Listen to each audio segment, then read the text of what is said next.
Kritya Sumanasaha Satmathanamupakkrame Yam Natva Kritakritya Asyahutam Nama Mikajananam Sada Shiva Samarambam Shankara Acharya Madhyamam Asmadacharya Padyantam Vande Guru Paramparam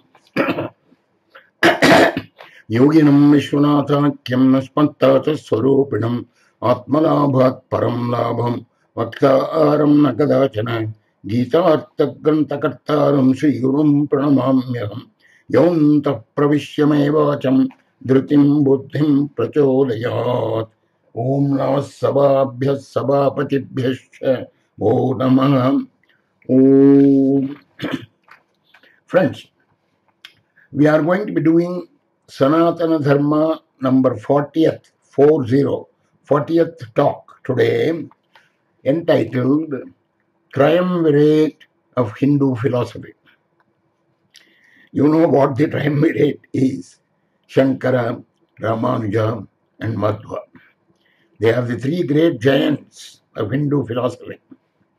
It is through their lives and original expositions of Upanishadic philosophy that India's spiritual greatness became famous all over the world and continues to be so, even several centuries after that time. But this talk is not going to dwell on any comparison or contrast of the philosophies propagated by these three. If you want to have a quick idea of the difference or otherwise, the non-difference, difference or non-difference among the three philosophies, you have to go back to my very first talk in this series, entitled Sanatana Dharma Part 1, Difference and Non-Difference. The present talk is only a bird's eye view of the three life histories, just to remember these great giants of our philosophies. We shall take them in the reverse order of the chronology, latest one first. Madhva. Madhva's original name was Vasudeva. In religious circles, he is known as Purna Prajna, the fully enlightened. In his 37 treatises, he signs himself as Ananda Tirtha. He is considered as an incarnation of Vayu, the wind god, also known as the Mukhya Prana. Madhvacharya lived from 1238 to 1317, the 13th and 14th centuries. He was born in a village near Udupi in Karnataka. Around the age of 25, he renounced worldly life.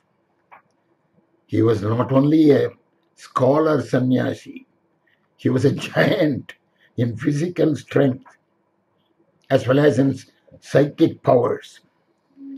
He studied the philosophy of Advaita in the beginning, but very soon was dissatisfied with the distance it keeps from reality. So he started making his own interpretations of the scriptures. He used to declare that he remembered these ideas from his previous lives. His captivating powers of exposition, his originality, and his untaught learning resulted in his being named as the head of the monastery, in which he was just a student till a while ago. His philosophy is down-to-earth realism. He interprets the passage, Tattvamasi, thou art that, as saying essentially that everything is under the direction and control of the Almighty, from whom we, the souls, are different. For this he invokes a vowel from the preceding word, Atma, in the passage, and reads it as Atat Tvam asi. You are not that. It is said he mastered 21 rival traditions before he wrote his Bhashyas.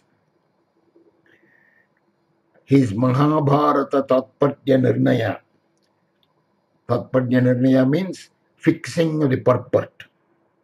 It is a poem of 32 chapters on the Mahabharata, of course. He also wrote a gloss on the Srimad Bhagavatam. Probably he was the first one, chronologically, to use the Bhagavatam systematically for philosophical expositions. Madhvacharya was an uncompromising theist. His devotion was coeval with his knowledge, and therefore more intellectual than emotional. His life was so full of miracles and miraculous devotion that we cannot separate his life from either his miracles or his devotion. The most unique of them has historical relevance. Once, a ship, while reaching the shore near Udupi on the west coast of the peninsula, it faced a great storm and was in imminent danger. Madhvacharya was standing on the seashore, saw the scene. He waved his cloth towards the ship, and by the grace of God, the ship was saved. The first thing the captain did on landing was to prostrate himself before the Acharya and thank him for what he thought was the Acharya's miracle. So the captain requested him to take something as gift. The Acharya, by his inner vision, saw a heavy lump of gopi chandana lump. It's a species of white clay lying in the ship as ballast. He asked for that to be given to him as gift. The captain was naturally surprised at the seemingly trivial request, but still he obliged. The Acharya drove his hand inside the lump of clay and brought forth a Salagrama idol, stone idol of Balakrishna, Krishna in his childhood, from within that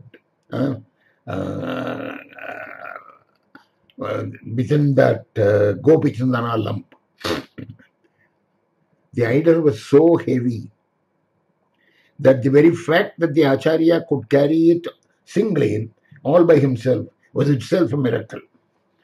But more miraculous was the story that the information that he gave on the idol.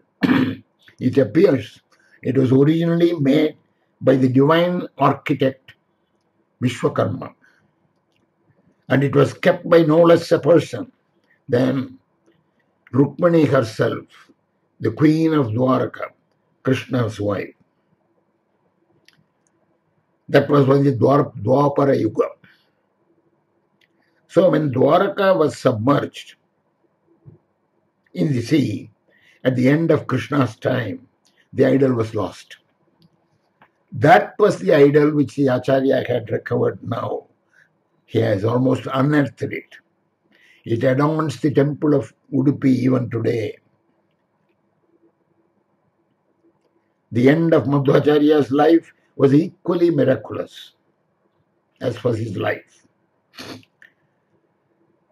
It is said that when he had completed his mission on earth, the heavenly beings showered flowers on him, and under the cover of these flowers, heaped on him, on his body simply disappeared. He has left behind him Bhashyas on the chief Upanishads, the Gita and Brahma Sutra, besides several other works. The chief characteristic of his style is brevity, but there are commentaries on them that well explain all points, which his aphoristic style renders obscure. Of the thinkers and acharyas that followed him, we should mention Jayatirtha of the 14th century and Vyasatirtha of the 15th and 16th century, both of whom have written standard treatises on Advaita philosophy.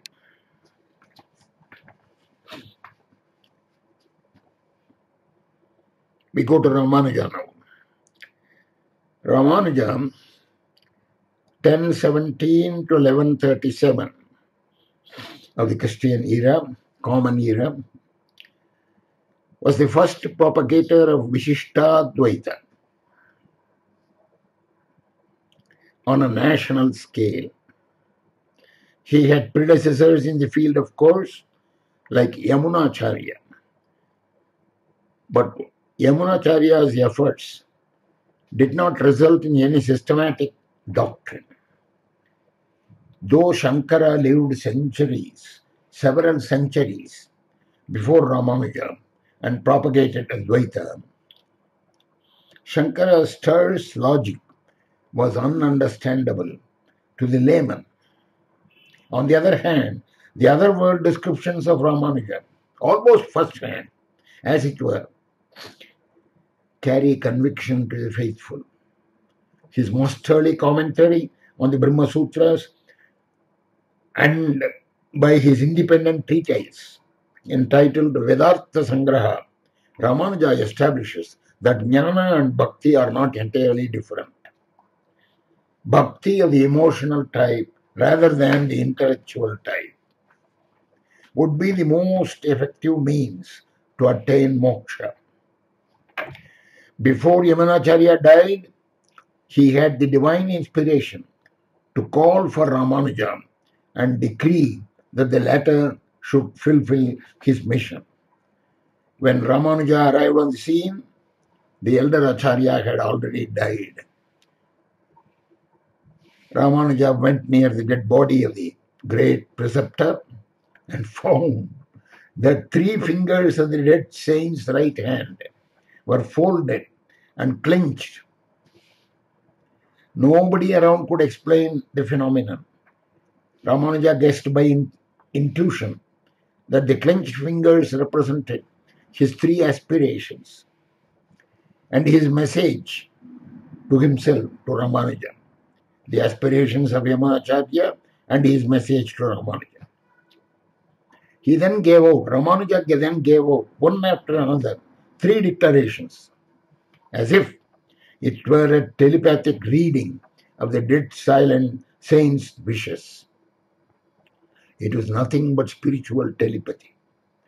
As he gave out these 3 declarations, the fingers of the dead saint relaxed and got straightened one by one. Thus, the torch of Vaishnavism was passed on through the greatest telepathic miracle of all time. Ramanuja was not only a great thinker, but an equally great organizer. Before he embraced sannyasa and took the headship of the Vaishnavas at Srirangam, he was a householder devotee. But his wife's inability to tune herself to the spirit of his spiritual leanings made him renounce that life. He spent 2 years in studying the teachings of Yamunacharya from the specialists who had been trained by the elder guru. Once, when he learned the most sacred Ashtakshari mantra from a scholar at Tirukkoshtiur, he disclosed it to a large mass of people, in spite of the Guru's injunctions of secrecy and punishment of hell for violation. Ramanuja's defense was that if the knowledge of that mantra, the mantra was the Ashtakshari mantra, Om Namo Narayanaya. If the knowledge of that mantra would help all those people go to the abode of Lord Krishna, Lord Vishnu after death, he would rather welcome going to hell for disclosing it to all of them. He carried on this war against intellectual, religious snobbishness. It is a snobbish arrogance. He carried on this war against this snobbish arrogance unceasingly throughout his life. That was one of his greatness. Ramanuja toured the whole country to popularize his teachings. Wherever he went, he won over the controversialists there and established his own monasteries. He divided the Vaishnava world into several subdivisions, appointed spiritual leaders for each one of them from among the householders who came to him. He arranged for the central apostolic succession of the spiritual leadership at the temple of Srirangam. So Srirangam from now on became the headquarters of the Vaishnava world.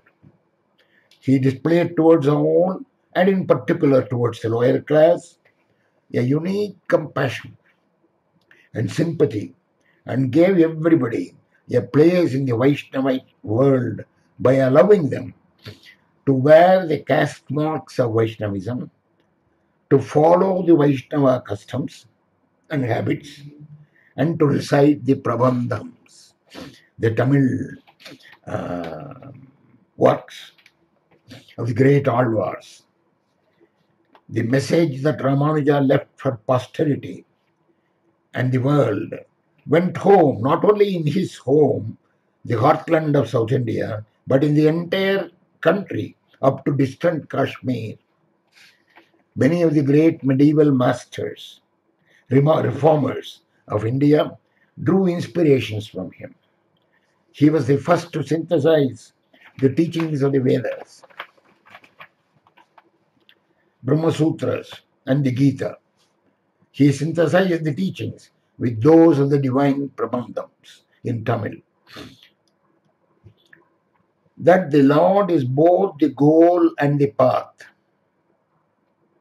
The goal and the path was convincingly established by him as the core of the teaching in the Vedanta of both Sanskrit and Tamil. He revolutionized the thought process and their meanings to seekers and devotees, irrespective of that caste. One of his own earlier masters became his disciple. He was the foremost maker of modern Vaishnavism. His innovations in the rituals, practices, ideals, and norms of society were successful. Why? Because in the tradition of his two great predecessor acharyas, he combined the management of the Srirangam temple with the duties of the apostolic head of Vaishnavism. No wonder today that no Vaishnavite temple is considered complete without an image of his as the prince of devotees, ever facing the Lord in his contemplation. Factions will forget their differences just at the mention of his name. He had a remarkable influence over all alike, Brahmin or non-Brahmin, southerner or northerner, poor or rich, the protagonist of Sanskrit or of Tamil. It does not matter whether they adhere to his school of philosophy or not. Throughout the Hindu world, the attitude of religious worship of a divinity, when we worship a divine deity or a guru, the attitude that we follow is in a sense the one taught by Ramanuja and followed by Ramanuja, namely the attitude of a servant to the master. Servant is one of insignificance, and the master is one of infinite compassion, knowledge, and grace, power and grace. Ramanuja is taken to be an avatar of Lakshmana, or Shesha, the 100-hooded serpent seat of Lord Vishnu. Of the thinkers and acharyas that followed him, we should mention Pillai Lokacharya of the 13th century and Vedanta Deshika of the 14th century, and also Swami Ramananda in the north of the 13th century.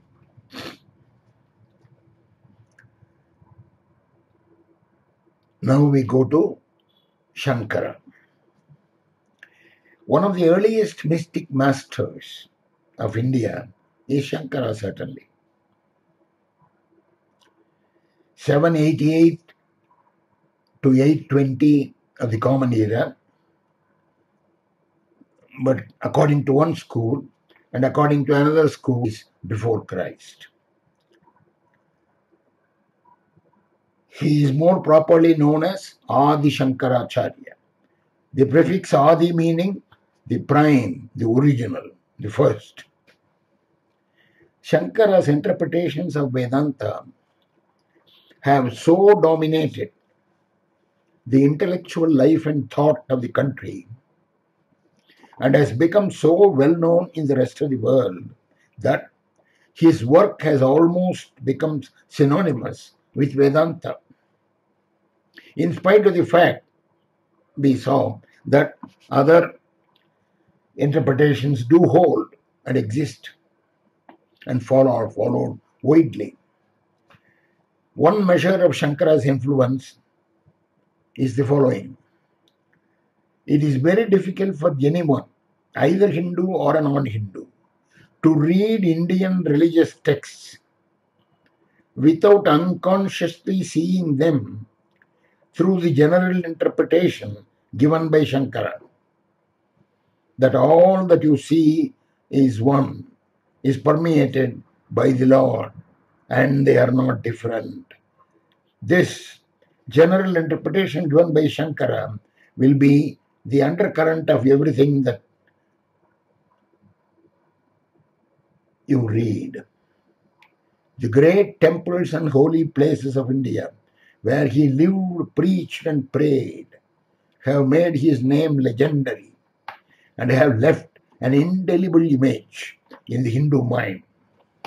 His greatness, Shankara's greatness, is not only in the context of Hinduism and Indian philosophy. His exposition of Advaita has a relevance to the cultural history of the entire world of philosophy. For example, in the culture of dance. This is because Advaita does not need for its validity the symbolism or the prop of the religion and the mythology of Hinduism. It is independent of them. The one fact that comes to the mind of a non-Indian, whenever you mention the name of India, country of India, when it mentioned, what does the other man think? Its contribution. He thinks of India's contribution to the spiritual evolution of the human species over the centuries, particularly through its Vedic and Upanishadic thought processes. If any single individual master is to be associated with this contribution, certainly one of the earliest is Shankara.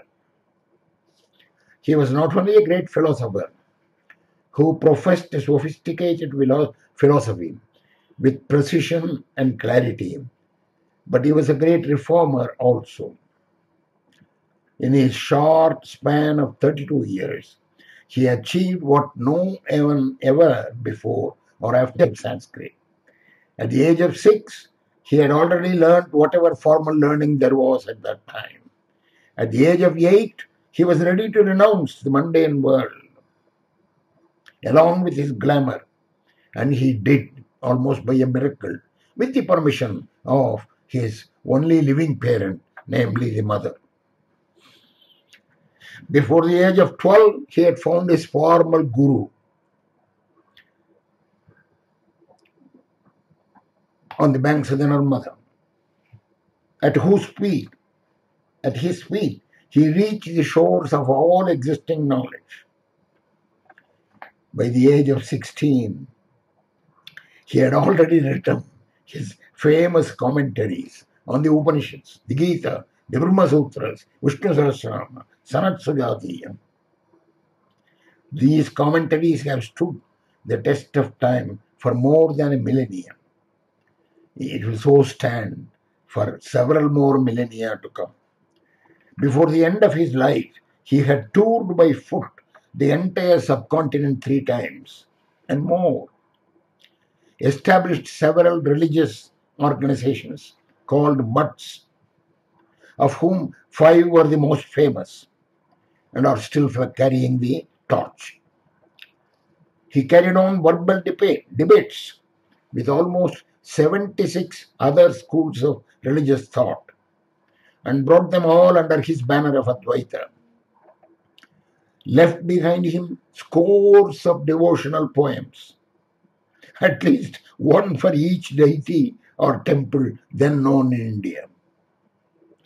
He wrote 5 unique expository works, Prakarana Granthas, Viveka Chudamani, Aparoksha Anubhuti, Atmabodha, Upadesha Sahasri, Prashnottara Ratnamalika. Each one of them constitutes, in its own way, a concise encyclopedia of Advaita Vedanta. Finally, he reorganized and streamlined the daily worship by the individual Hindu in such a way that it has survived for several centuries till now. The mutts he established were Sureshwaracharya, Hastamalakacharya, Padmapadacharya, and Tautakacharya. His compositions, both in prose and poetry, excel even some of the greatest literary poets India has known.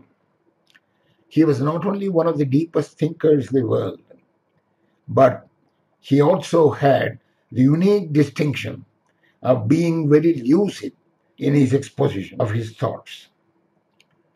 He was a profound and well-read scholar, but was in addition a blessed saint. He exhibited, even in his childhood, marvelous powers of spirituality and scholarship. He was already known for his general disposition and kind heart. One can recall his famous Kanakadhara Stotra,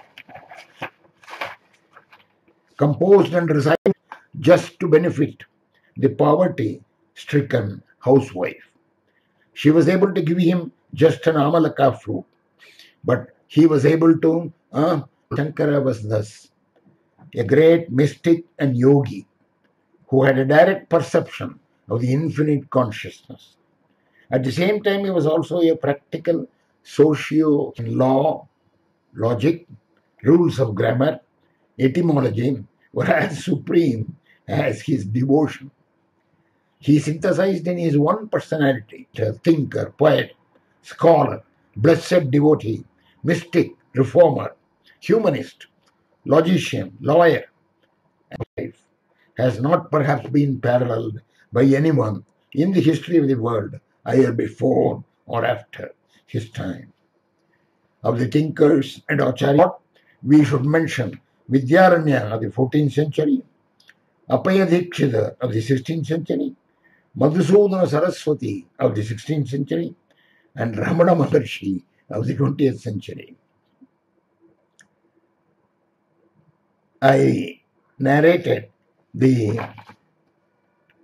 just to pay a tribute to them under the general heading of Sanatana Dharma.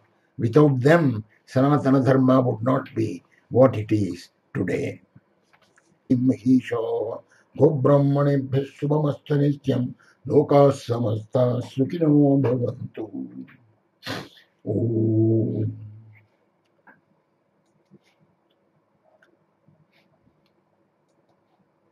Blessed devotee, mystic, reformer, humanist, logician, lawyer, and life has not perhaps been paralleled by anyone in the history of the world, either before or after his time.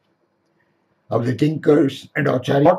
We should mention Vidyaranya of the 14th century, Apaya Dikshita of the 16th century, Madhusudana Saraswati of the 16th century, and Ramana Maharshi of the 20th century. I narrated the just to pay a tribute to them under the general heading of Sanatana Dharma. Without them, Sanatana Dharma would not be what it is today. Mahisha Gobrahmanebhya Shubhamasta Nityam Loka Samasta Sukhino Bhavantu. Om.